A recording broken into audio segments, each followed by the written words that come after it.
Hello gorgeous people who love to scrap. It's Val from Australia. I have my two newest projects here to share with you all, and I finished altering these already a couple of days ago. Is the hat box, and this last night I've completed it. You guys, if you watch my vids regularly, you would have known that yesterday I shared a haul vid on some stuff I bought on eBay, as well as some thrift store findings. And in one of those items that I found was a black tapestry bag, and I've altered it, and this is what it's come out. Ta-da! Isn't it super duper gorgeous? I love it so much. What has caught my eye when I saw this tapestry bag was the gold edging on this. It's already distressed, like an antique gold color already, and the chain on it is like really worn also looking, and I love it. It's so vintage, antique sort of looking. That's why I love it so much. And I wasn't sure how I would go on to altering this, because, you know, with the black underneath, with the black cover, the black tapestry cover, it would be really hard to try and cover it with a light fabric on top, and also to get it into this little like this little edging here. I would have to find a way to figure it out. And you know, I don't give up on craft, and if I want something that catches my eye, I'm really determined to give it a go and fulfill my dream of altering it. So I'm really happy with how this has come out. So I didn't remove the cover, the black tapestry whatsoever. I had just recovered it, and I lift these little edges here up, because if you're familiar with these kind of bags, this part as well as the one on the inside, they're like two pieces together like that, and the fabric goes in between them, like up in between the inside and the outer side of the frame here. And what I did was just use a metal ruler that I had in my stash, and I just curled these all back up again on both sides, so that I can slip my calico fabric underneath all the areas here. So I had carefully, after I you know, curled the edges back on both sides, carefully measured my fabric. Before I started altering, I measured my fabric, the length of the purse, and then the width of it also, the width and the length and then the width, and then I sewed. I did like a U of my fabric from the back to the front, and then I only sewed here, so the bottom of it has a smooth line. It doesn't have an edge where you sew. I just did a U, so I hope you know what I mean. And I just sewed that side and this side here, and I measured how much. I just eyeballed it pretty much, how far the distance is from here to here, and somehow the measurements were perfect. And my eyeballing is usually pretty good, so the distance from here to here, and then I stitched on my sewing machine all the way up. And then because these have been lifted up already, I poked my fabric in to all these little grooves here. I didn't use any glue or anything like that to adhere it down also. Once I shoved all my fabric in there, it's pretty tight at the top here because it's all gathered in. Just carefully, every step of the way, carefully push them into the little grooves up here. And then once that's done on both sides, I bang these back down again. So it's kind of like clawed it on. It's really tight, like tight push on these claws, so it kind of like locked it into place. And then from there, on both sides, I layered this gorgeous lace that I had in my stash. That's kind of like a flesh color. You know, you guys know I love flesh. I love this color more than pink now. So I've sort of changed a lot in my color schemes, as you guys would have known already previously.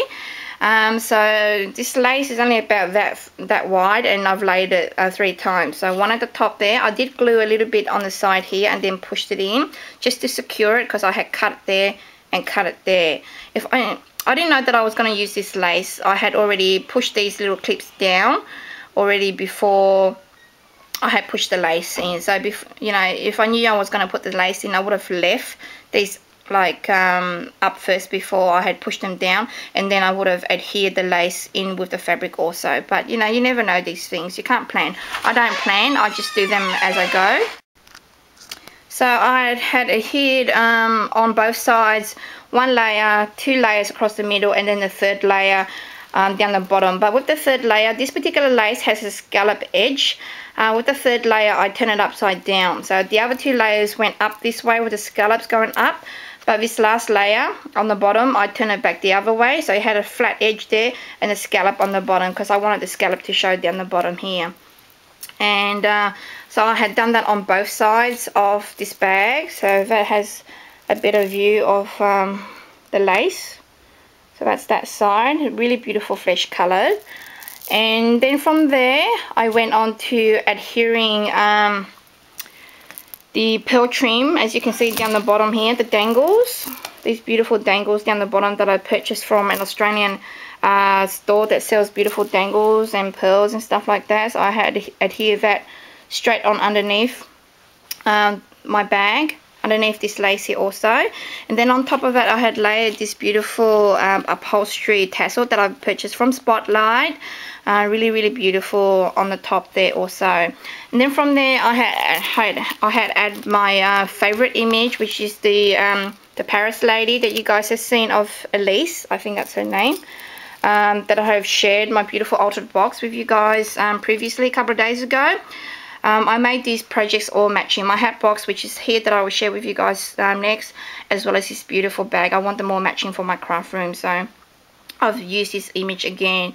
I've used this image, I would say 4 times now already. I have made a beautiful boudoir cushion that I haven't shared with you guys also, that I have completed about a couple of weeks ago, which I haven't shared. It's in a different colour scheme, because I had made that previously before I had made these ones. So once I have embellished the base of the bag, I went on to adhering this image, and then I ruffled this lace on my sewing machine and just hot glued that on.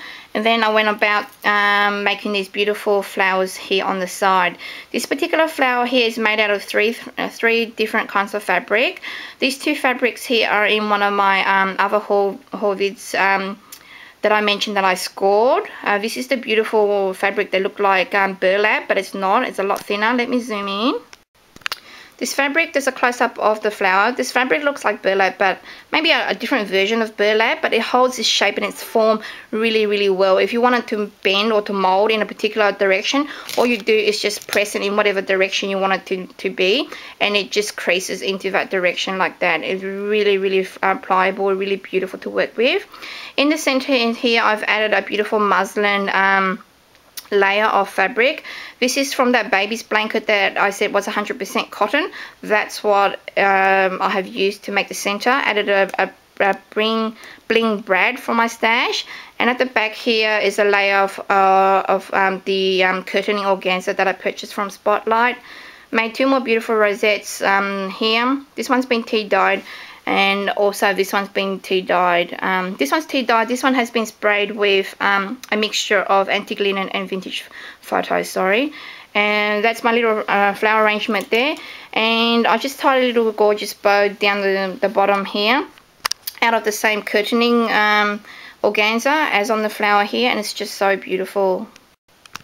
So you guys can see the bow down the bottom here. It's so beautiful, and it just comes together really well. My theory is when something's meant to be, it just, you know, there's very little effort, and it just comes together so effortlessly. I don't even know how to say that word, effortlessly. Sometimes I'm a bit tongue-tied, and I try to say words and it just doesn't come out right. So I do apologize if you guys go, oh, she can't even speak English. Most times I can't. So there's my little bag. At the back's just plain, and the inside's just black like I've left it, because I didn't want to alter the inside of it also. So it's just black on the inside like it was originally. But I hope you guys like the outside of how I've altered this beautiful bag, and it's so luxurious and so chic and so French, like I mentioned, and so Victorian at the same time, and it's just absolutely gorgeous. So my battery is flashing, so I'll just share with you guys the bag today, and I'll give you a sneak peek of the box. There's my beautiful box. Starts from the bottom. I've layered lots of beautiful laces, and I've pleated some fabrics and used some gorgeous appliques from my stash. Used the curtaining tool again, like I mentioned. I made it foofy on top. And there's a beautiful image again in the center there. So that's just a little sneak peek for you today. But my battery's flashing, so my battery's flashing, so I'll have to recharge it and come back, and it's getting dark here, so I might not be able to have time to record today, but I'll record this and share with you guys another day. Thanks for watching. Love you all. Bye bye.